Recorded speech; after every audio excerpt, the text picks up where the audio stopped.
Opo. Sino po ba mauna? Opo. Sir, hello. Wala po. Ayan, check. Ayan. Sir, Mav po from GMA. Sir, hingi lang po kami ng reacts kasi kahapon po, hinarang ng China Coast Guard vessel yung isang research vessel ng Pilipinas. Tapos medyo malapit na po kasi siya sa coast ng Pangasinan. Sabi po nila, doon daw kasi nagtatapos yung 9 dash line ng China. Kaya ganun kalapit. 35 nautical miles na lang po sa baybayin natin.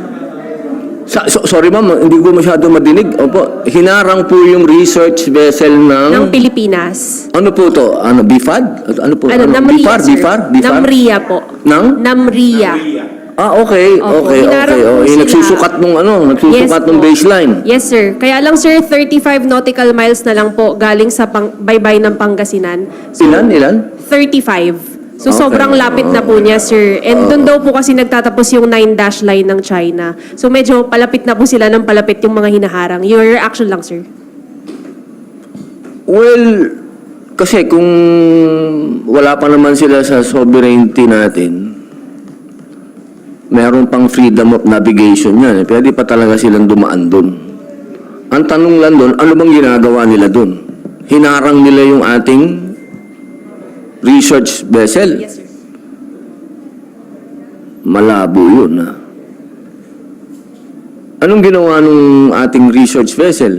Nagpaharang ba siya? Sir, parang 8 hours sila na standstill doon. Hindi pa po malinaw kung bakit sila hindi gumagalaw. 8 hours. And then, eventually po, tumuloy na sa Bajo de Masinloc yung research vessel. Tapos binuntutan pa rin po sila ng China Coast Guard. Hindi, ganun naman kasi kahit nung ako din nagpunta doon, noong 2020 yata ako nandun, o 2021. Ganun talaga yung ginagawa ng mga Chinese Coast Guard, tsaka yung Chinese militia. Talagang haharang sila sa iyo. Pero kami, hindi kami nagpaharang. Kami ay, ating to, ba't kami haharangin nyo kami dito? Kaya, tumuloy-tuloy lang kami hanggang sa nakarating kami dun sa pupuntahan namin. Dapat ganun lang ang maging, huwag tayo magpapaharang. Atin yun eh. Ang kailangan lang dito talaga, at ang ipinakikiusap ko din lagi sa ating mga kababayan, itong bagay na ito, hindi naman po ako nagbabago ng posisyon, kasi yun pa rin ang posisyon ko. Kung ano yung sinabi ko sa hearing, yun pa rin ang posisyon ko ngayon. Ito, malinaw na pag sinabi natin na paglagpas ng 12 nautical miles, yun ay tinatawag nating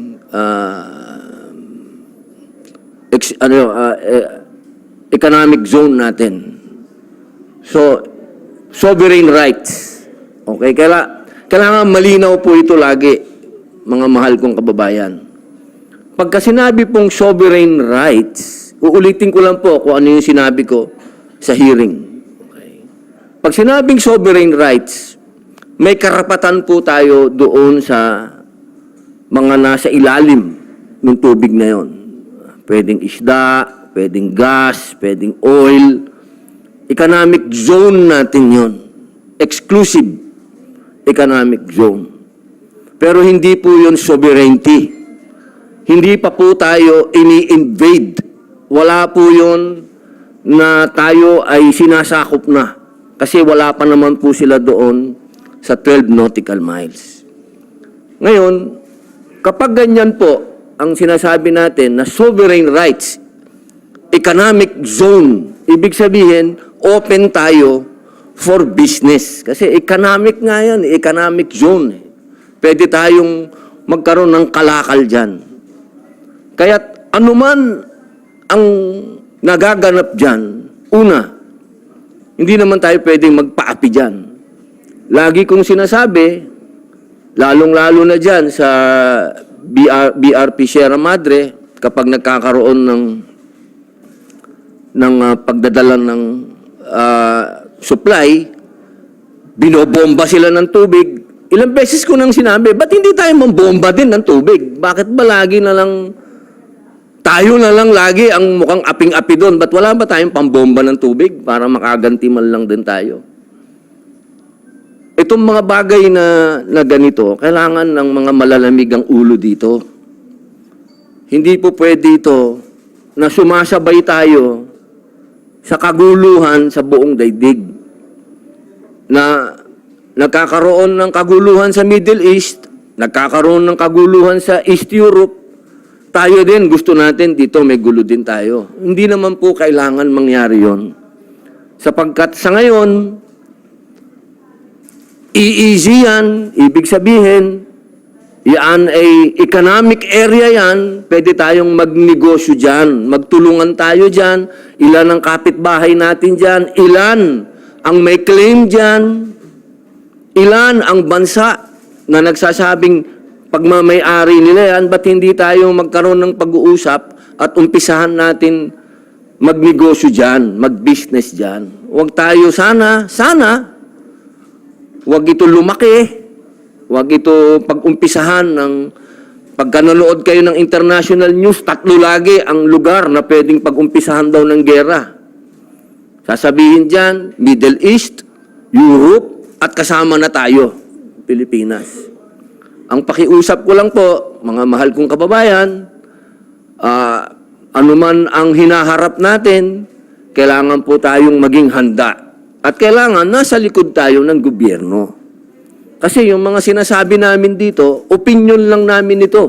Pero sa kaduluhan nito, kung ano ang posisyon ng gobyerno, yun ang oposisyon. Siyempre, susuporta tayo sa gobyerno. Kung ano ang sinasabi ng ating Pangulo, yun ang gagawin natin. Alangan naman magkontrahan pa tayo sa oras na to. Pero ako, sinasabi ko sa inyo, mula nung hearing hanggang ngayon, isa lang ang posisyon ko, diplomasya. Daanin natin ito sa usapin ng diplomasya. Dahil ako, naniniwala ako, magkakapitbahay tayo, kailangan ayusin natin yung kapitbahay natin. Ayusin din tayo nung kapitbahay natin. Maayos natin ito kung tayo ay babalik sa usapan. Kaya yung mga ganyan na paghaharang-harang sa inyo, mga kababayan, huwag kayong pumayag. Pwede naman kayong umiwas. At nagawa ko yan. Hindi ito kwentong kutsero na sasabihin ko sa inyo, ito gawin ninyo. Hindi po. Ginawa ko yan. Ako mismo nagpunta dyan. Ako mismo nakipaghabulan dyan sa mga Coast Guard ng China, sa mga milisa ng China. Kami mismo hinarang.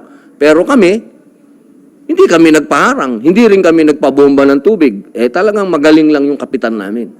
Kaya ang gusto ko lang, huwag tayo magpaapi sa oras na ito at wag din tayo mang-api. Yun lang, ma'am. Good morning po.